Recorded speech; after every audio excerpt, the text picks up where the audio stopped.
ទៅរកទិញគុយទាវនៅតាមផ្លូវដែលគេលក់នៅក្បែរនេះពេលមកដល់កំពុងឈរទិញខ្ញុំឮចាស់និយាយគ្នាអំពីរឿងឃាតកម្មដ៏ចម្លែកនោះដែរវាដូចជាកំពុងតែល្បីល្បាញណាស់នៅម្ដុំនេះគេបានសន្និដ្ឋានថា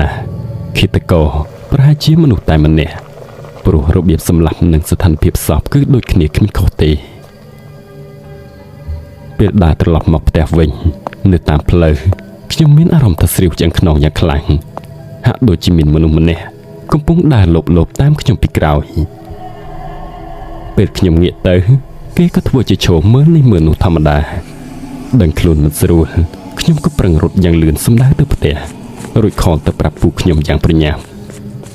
សំណាងល្អក៏ទទួលទូរស័ព្ទភ្លាមខ្ញុំក៏ឆាប់រៀបរាប់ប្រាប់ទាំងភ័យខ្លាចថាមានគេដើរតាមខ្ញុំ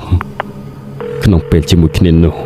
ខ្ញុំស្រាប់តែឮសំឡេងមនុស្សស្រែកយំយ៉ាងខ្លាំងចេញពីក្នុងទូរស័ព្ទមុនពេលដែលពូរបស់ខ្ញុំប្រាប់មកវិញថាឲ្យចាក់សោទ្វារឲ្យជាប់ទៅ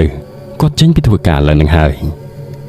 ខ្ញុំរត់ទៅបិទទ្វារផ្ទះទាំងមុខទាំងក្រោយនិងបិទបង្អួចផងដែរព្រោះខ្លាចមានគេចូលមកបាននៅសល់តែបន្ទប់មួយគត់គឺបន្ទប់ពូរបស់ខ្ញុំពេលចូលទៅដល់ទ្វារមិនបានចាក់សោទេខ្ញុំក៏ប្រញាប់ទៅបិទបង្អួចភ្លាម